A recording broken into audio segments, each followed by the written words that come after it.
I'm excited to talk to you guys today, and my question is, are you ready for the nomad life?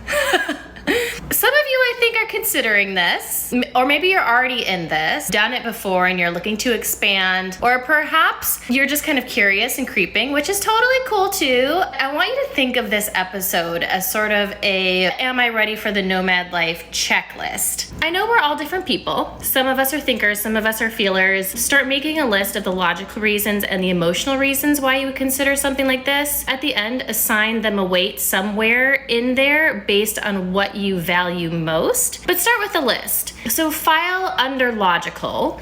Think about perhaps finances, your job, your home.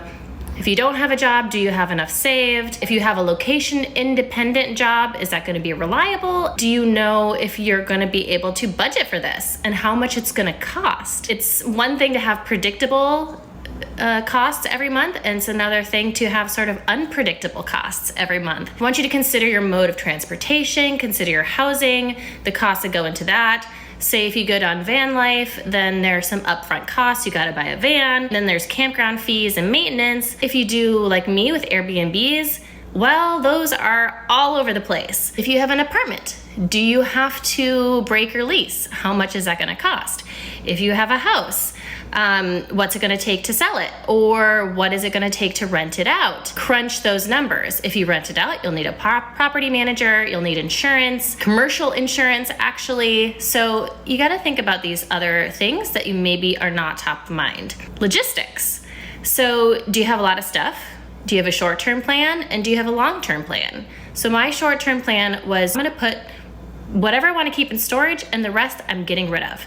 And really the implications of that, well, I'm going to start all over. That's my long-term plan. I'm going to have to start all over. Really, I chose that because I think I might be on this journey for a while. I didn't want to store it. I didn't want to transport it. I didn't want to deal with it. Do you have time to downsize and sell, save as much as you can, or recoup as many costs as you can? So emotional. What are the emotional reasons that you would try to attempt something like this? We need to pay attention to our emotions, right? They have a lot of weight. That's where your happiness comes in. That's where your fulfillment comes in.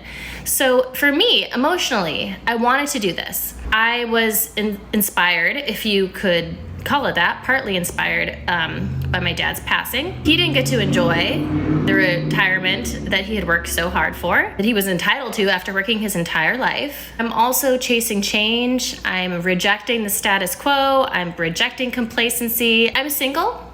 I'm healthy. I have enough financial well-being that I can do this. That is really because I worked for 3 years and saved money super aggressively so that I could do this, so that I could have that financial freedom. I also talk about that on my blog, My Journey to Save, in case you wanted to check that out. Emotionally, also, a solo life is a solo life. I'm single. I do want to meet somebody, but I do not intend to have meeting somebody hold me back from this journey, because meeting somebody is not my primary goal here. It's not my primary motivator, and it's a good reason, because it's not really working so far. I've been rejected a lot, presumably because of my transient status, and I've been dismissed, or my motives have been questioned. And if you're one of those people that really does truly want to settle down and find a partner sooner than later, just know that if you are a woman or a man that is looking for a partner, you're gonna be doubted. You're gonna possibly have to explain yourself and prove yourself and defend yourself, and that's really tiring. Beyond the love aspect, I have to say I meet a ton of people, I get to go a lot of places, but that also means leaving people behind. I've said it before and I'll say it again, people will stay in your life if they really want to, but what's not easy to predict is people losing interest in your life and losing that connection because you are on two different paths. Priorities change, differences arise. And I know I'm over here not having babies and not keeping up with the Joneses and kind of going against the grain. I'm the odd man out. Of course, you do you and you do what's best for you, but it's something that you just don't think about when you go down this, that you lose some of that connection. I think the other thing, it's not always glamorous. There's overpriced, poorly stocked Airbnbs, including the one I'm in right now. Spoiler alert, Even though you're a nomad, you still have to adult. And yes, I'm going to use that as a verb. You have to, get your shit done and do your laundry and file your taxes. It's not a vacation all the time. Once you guys kind of weigh the logical and weigh the emotional, what does your intuition tell you? So lean on that. Like after you've kind of assessed what has the most value for you, then to ask your intuition. Where does your intuition land?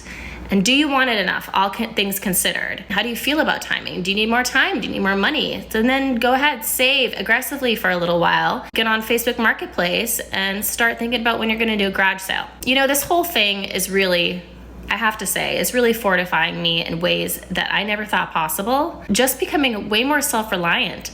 Whenever I feel frustrated, whenever I get upset, I have to suck it up. And I have to kind of self-soothe and self-problem solve. It's totally different being on your own and being really I am on my own. I want to leave you with one of my Instagram posts. Courage is not confidence. Courage is pressing on, following your dreams, and embracing the unknown, even in the face of self-doubt, second-guessing, and insecurity. Confidence is thinking you won't get shot down, while courage is going for it even if you do. Before you dive off the deep end, are you ever 100% confident? Are you sure you're not gonna belly flop? You're not. If it's not the most thrilling, crazy decision of your life, you're probably doing it wrong. And for me, the risk was worth the reward. So wanna hear what you guys think? Leave me a comment, and thanks for joining today. See you on my YouTube channel. Mwah! Bye.